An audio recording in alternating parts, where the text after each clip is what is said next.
Yang namanya Bashir, seorang soleh, ya, bukan Basir, Bashir, orangnya soleh, baik luar biasa dan senang ikut ta'lim, ya, senang ikut ta'lim. Satu kali pulang dari ta'lim, beliau jalan di tepian kebun, lewat dari situ, sudah agak jauh, ya, begitu beliau menyimpan kitabnya di tangannya sambil berjalan begini, tiba-tiba qadarullah melihat ke sebelah kirinya didapati satu apel yang sedang hanyut. Satu buah apel hanyut.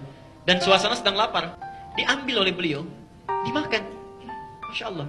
Begitu dimakan oleh beliau, qadarullah hilang sebagian ingatannya.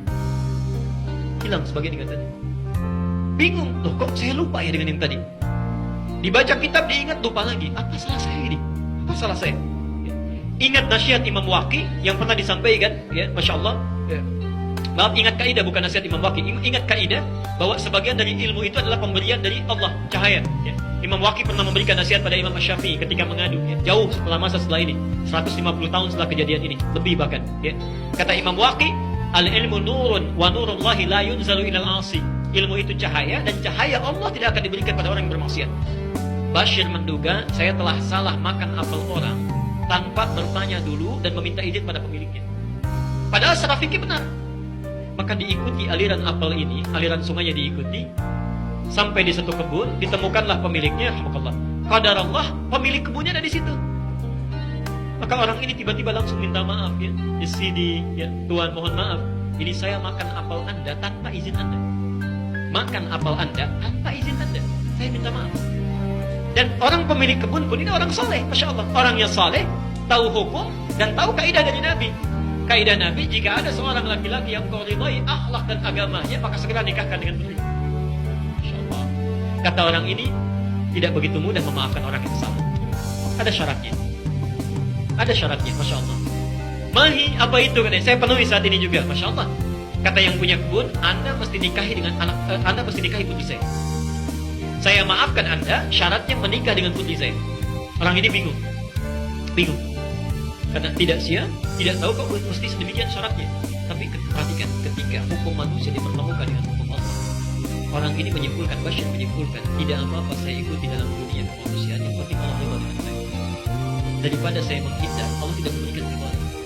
Ini prinsip seorang muslim. Jika Anda dihadapkan pada keinginan dunia dan ridha Allah, maka carilah apa yang Allah ridhai, maka Allah akan berikan seluruh hal yang Anda inginkan. Maka Bashir memutuskan, saya pilih ketentuan yang Allah telah tetapkan. Baik, saya siap menikahi. Pikir-pikir dulu, kata orang tua ini. Pikir-pikir dulu, karena anak saya itu harus Anda siap. Matanya buta, telinganya tuli, dan bisu.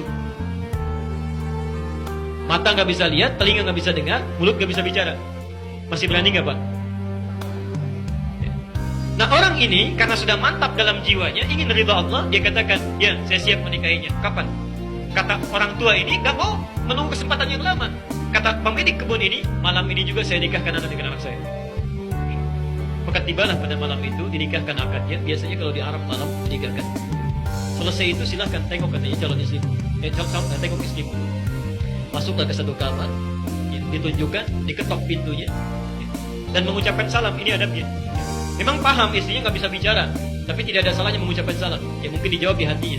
Nah ini dia masuk, diketok pintu, dia ucapkan Assalamualaikum. Allah, tiba-tiba dari dalam ada jawaban, Waalaikumsalam warahmatullahi wabarakatuh. Perempuan bisu bisa jawab. Bashir mengira salah kamar, balik lagi ke mertuanya. Oke. Di dalam ada yang jawab, katanya. Bukan itu mungkin kamarnya. Ya. Kata bapaknya, itu kamarnya, masuk aja sana, katanya. Tidak akan tertukar, masuk saja. Masya Allah. Semakin penasaran, begitu dibuka pintunya. Ketika masuk, perhatikan ada gerakan dari istrinya. Tuh, suamiku duduk di sini. Silakan. Duduk di sini. Bisa bicara, katanya. Baik. Kemudian kan menunjuk di sini, melihat, ya ke pintu, duduk di sini, berarti bisa lihat.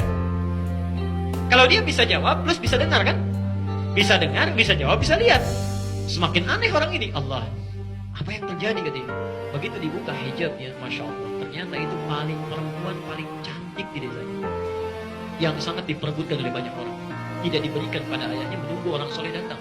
Seorang yang soleha dipertemukan dengan orang soleh, dibawa, diarahkan, ya, dan dibuat skenario yang luar biasa untuk memberikan kenikmatan yang sangat besar. Ridha Allah dipilih, diberikan kenikmatan. Bertanya Bashir, ayahmu berkata, kamu itu buta, tuli, dan bisu. Saya khawatir keliru katanya. Ya. Kata perempuan ini, ayahku benar, dia tidak berdusta. Saya memang buta karena dirawat oleh ayah untuk tidak pernah melihat hal-hal yang tidak dibenarkan oleh Allah. Maka pandangan saya buta pada segala yang diharapkan oleh Allah. Tidak pernah melihat aurat yang terbuka, macam-macam. Masya Allah, dijaga oleh bapaknya. Ini orang tua luar biasa, Bu. Sampai dewasanya dijaga supaya memandang yang baik-baik. Saya memang tuli karena memang dijaga oleh orang tua. Jangan pernah mendengar sesuatu yang diharapkan. Dan saya bisu karena dijaga untuk tidak pernah mengucapkan hal yang tidak diridhai oleh Allah dan Rasulnya. Dijaga. Maka Masya Allah, menikahlah dua orang ini.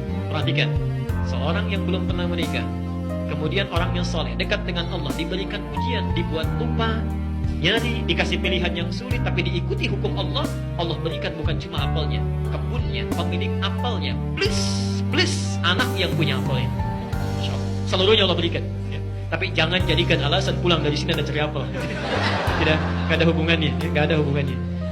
Nah, dari pernikahan inilah kemudian lahir seorang anak diberi nama Nu'man, dikenal dengan Nu'man bin Bashir. Kelak dewasa akan dikenal dengan Abu Hanifah. 40 tahun anak ini setelah tubuh dewasa, selama 40 tahun tidak pernah batal wudunya antara Isya dengan subuh. Abu Hanifah tidak pernah batal wudunya selama 40 tahun. Karena itu semoga Allah sekiranya memberikan kenikmatan dan kebaikan kepada kita semuanya.